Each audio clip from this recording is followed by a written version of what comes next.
Hello and good morning. Welcome back to the first edition of the 5 Zangari Newscast for the 2021 fall semester. I'm Imani Fleming, your new newscast editor. Thanks so much for joining us. Coming up this week, we have some updates on the university's new and old COVID-19 rules and regulations, a look into how students are feeling about being back on campus with the return of campus chatter, and as always, make sure to stick around for your Rhody Sports Corner.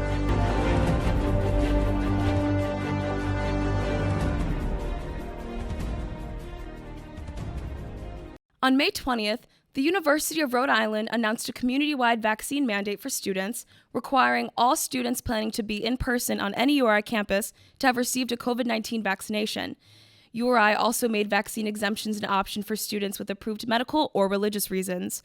However, these students who are granted exemptions will need to strictly follow health and safety guidelines, such as participation in biweekly mandatory surveillance testing. I sat down with URI's Dave LaValle to find out more. With the return of in-person classes, campus life in Kingston is in full swing.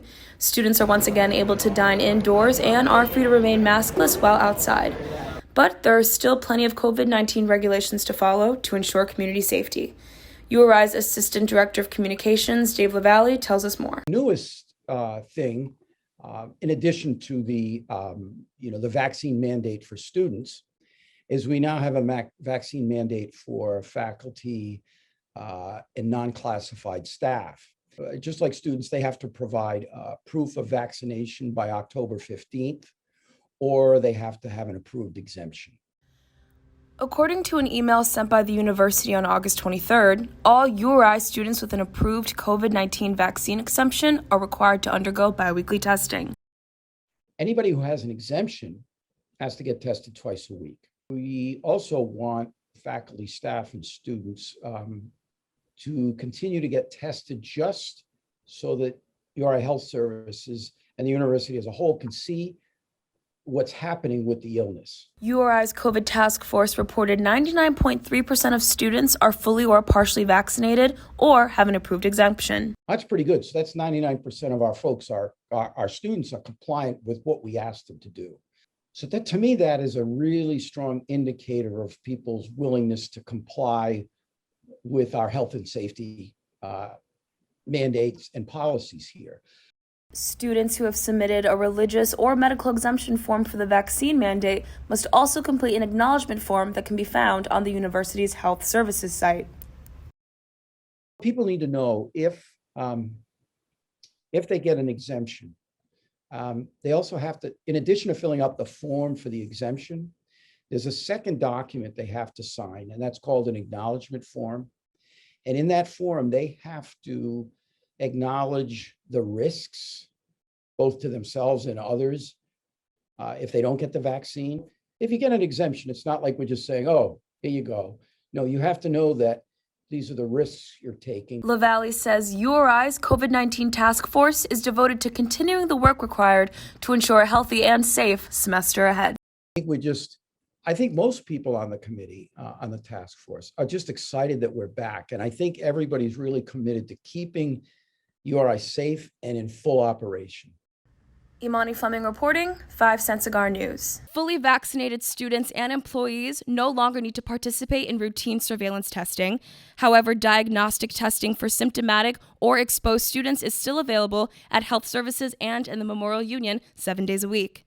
For the week of September 8th to the 14th, URI's COVID-19 tracker reported 22 positive cases with a 1.3% positivity test rate. And now over to Aniekan Okon with your Rhody Sports Corner. Thanks, Imani. Hello and welcome back. I'm Aniekan Okon and this is your Rhody Sports Corner. Since 2013, URI has played Albany 5 times at KC Stadium. 3 of those games coming down to one score, including a 16-10 victory in overtime this past March. Once again, these two teams met this past weekend, and it lived up to the drama that has provided in the past. We begin early in the second quarter, Rams down 7-6. Kobe Tippett quickly spins that in the Rams' favor with this 50-yard punt return all the way to the house to put Rhody up 6. Albany would get on the board again late in the third quarter thanks to Carl Morfor, who would score from 2 yards out to make it 14-13 Albany.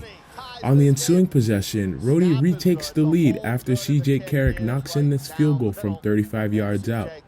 One final opportunity in the fourth for Albany. Quarterback Jeff Undercuffler is stuffed by Andre Blackett on fourth down, sealing a 16-14 win for the Rams. Losers of their last 6 games heading into this past weekend, volleyball had a chance to get back in the win column when they welcomed Ryder, Hartford, and Merrimack for the URI Alumni Weekend Invitational. Winning their first 2 games of the tournament, the team needed one more victory to capture the tournament title. Rhody volleyball facing a winless Merrimack team Saturday night, and they would dominate from start to finish. First, Gabrielle Schilling serves it over the net, and Merrimack has trouble returning it, giving URI the ace. This time, Merrimack serving, Brittany Myers feeds Grace Hammond, who finds Bryn Wright, who completes the play. She'd finished with a match-high 10 kills. Here, Jillian Calise gets into action with a spike just inside the baseline to earn the point. Rhody would go on to sweep Merrimack 3-0 to win the URI Alumni Weekend Invitational.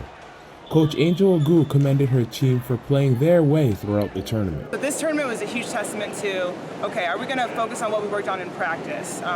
Being aggressive, playing the Rhode Island way. We have a phrase called attack the wave. And that means under any pressure, any under impact zone, we're courageous and we're attacking the wave and playing our way. So I thought they did a really good job of showing that this weekend, and we ended up 3-0. On Sunday, the Rams look to keep the momentum going against a 9-1 Boston College team. We take it to the second set, Ella Ratzloff serving. BC's Jenna Pollock spikes it past the defense to earn the kill. Boston College now serving. The birthday girl, Grace Hammond, catches the Eagles' defense slipping with this bump pass to earn the point. Down 2-0 after 2 sets, the Rams kept it competitive in the third set, but the deficit was too much to overcome. BC goes on to win in straight sets. And here's a look at your scores around Kingston.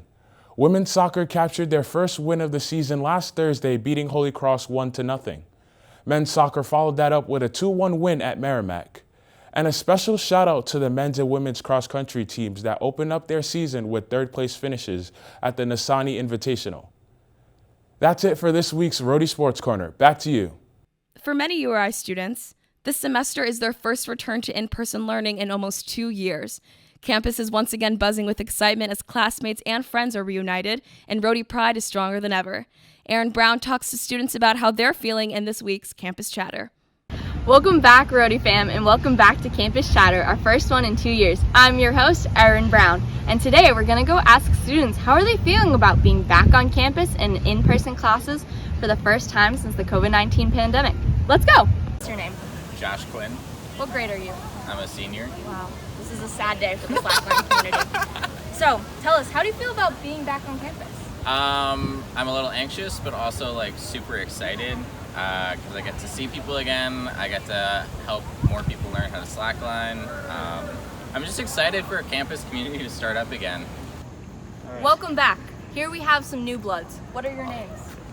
I'm Jason. I'm Tyler. I'm Matt. I'm Devin. Hello everybody, my name is Owen Surratt. So, Of course. we're asking everyone, how do you feel now that you're freshmen being on a college campus? It's definitely different, but classes have been great so far. It's been very exciting, meeting a lot of new people. It's great seeing everyone and hanging out, having a good time. Same as everyone else. Yeah. I'm having a blast. I've made 30 new best friends, all right here. It's so much fun. This is 30? Yeah. There's 20, Wait. 26 others. They're around the corner somewhere, but we're all best friends. I'm Erin again. What's your name? My name's Hannah. What grade are you? I'm a sophomore. Interesting. How do you feel about being back on campus? It's all right. Do you like having in-person classes? Or are you more of a Zoom gal? It's fine. It's class. Yeah. Getting my money's worth. Any professors making you laugh yet? Unfortunately, no. My econ professor tries really hard. He's really great, but It's a rip. So he's just not funny. it just flies over my head. It's 8 in the morning. We have someone who looks a lot more professional than we do. Tell us your name, sir. Dean Levue. What is your title here at URI? Associate Vice President of Enrollment Management and Student Success. Thank you for talking to us. How do you feel about students being back on campus? Oh, I love it. It's been a tough 15 months, in COVID for all of us. And when you work at a university, you want to be here with your students. And so I'm really proud of our community coming together to have you all back. And I love seeing our students back. Nervous, to make sure that this semester goes smoothly. Want people to be safe, wear masks, but I couldn't be happier to have our students back. That's all we have for you this week at the 5 Cent Cigar Newscast. Make sure to check us out at rhodycigar.com and follow us on Twitter at Rhody Cigar. Reporting from Kingston, I'm Imani Fleming. Stay safe, Rhody.